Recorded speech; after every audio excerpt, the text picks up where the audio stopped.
Good morning, what's going on, everybody? Muhammad here, Rights of Fathers, coming at you with part two of Courage. Why am I talking about courage? It is the most single-handedly important weapon that you are going to need to face family court. I'm going to talk to you guys about my favorite cartoon, Courage the Cowardly Dog. I don't know if you guys are, how young you are. You may not be familiar with it. If you're not, make sure you go to YouTube, check out the old Cartoon Networks when they used to have all the good stuff. I don't know about all this crap nowadays, man. But Courage the Cowardly Dog, man, he was a beast.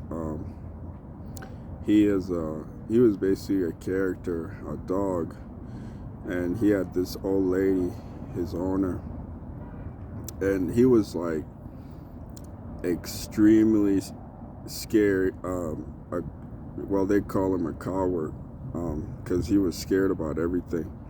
But the coolest thing about Courage is he had the most powerful courage.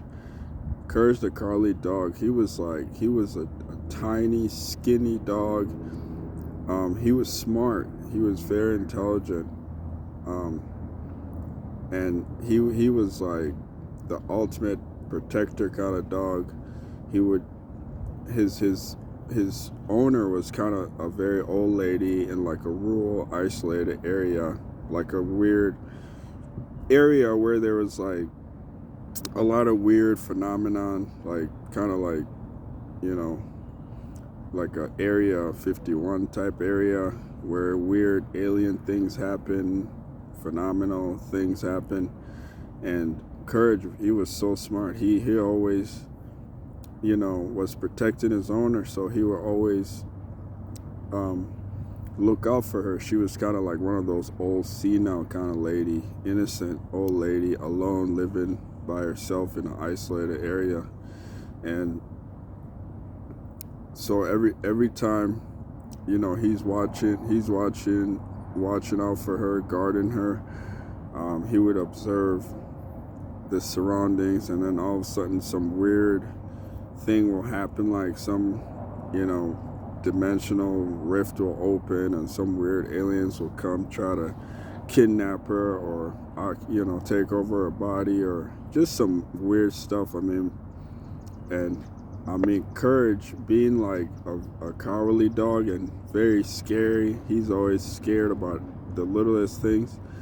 But because of his love for this owner, he always used courage to overcome his fear, and he will always find a way to save his owner despite, the odds, despite the fear consuming him and the fear try to limit him or inhibit him from doing what he needs to do to protect his owner. He always uses courage to overcome that. And that's the reason I'm talking about that is you're going to need that when you're facing family court, because they are going to use every intimidation tactics to push your buttons, and all they're looking for is to smell a little bit of fear. These people, they're so cunning, man. What they'll set you up in such a way that, like if you don't show up, they'll put a warrant out, or they always use like intimidation factors, like they'll have all this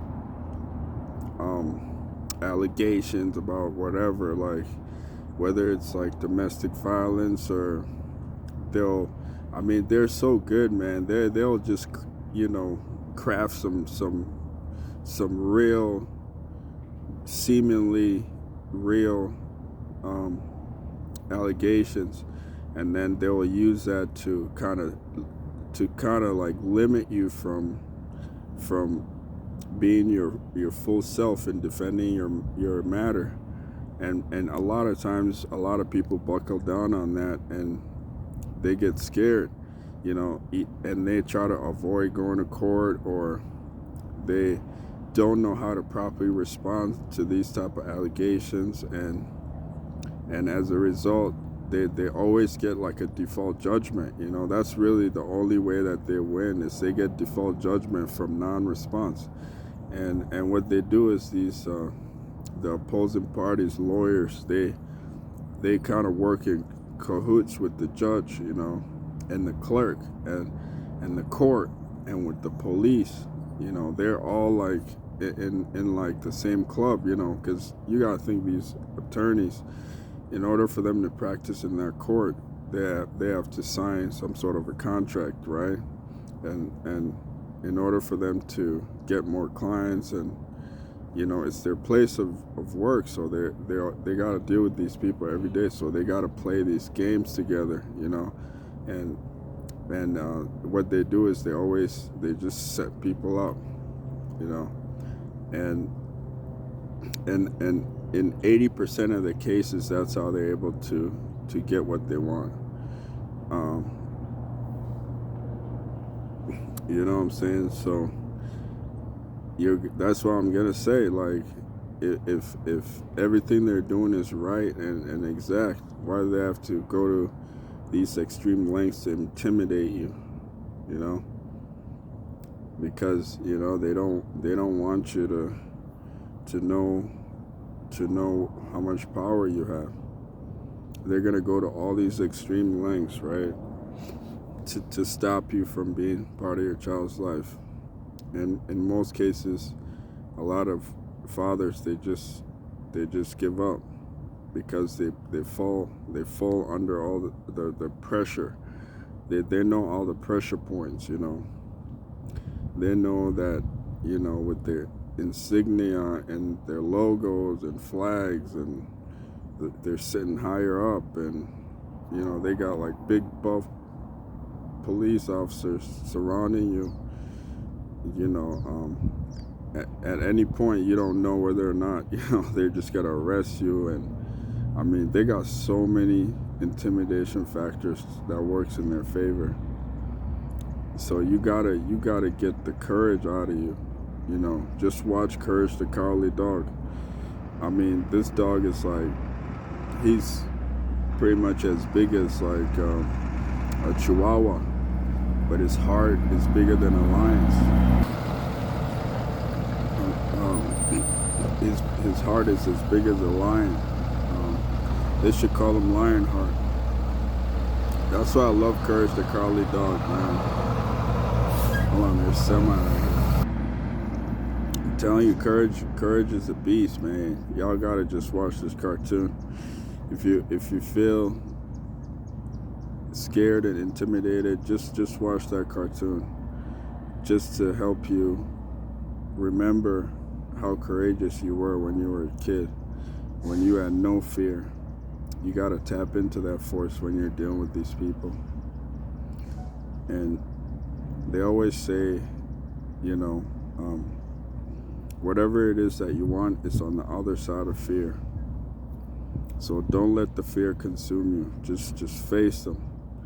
I guarantee you're gonna feel relieved, even if success or not. You know, you gotta stand up, wake up, man up. Until next video.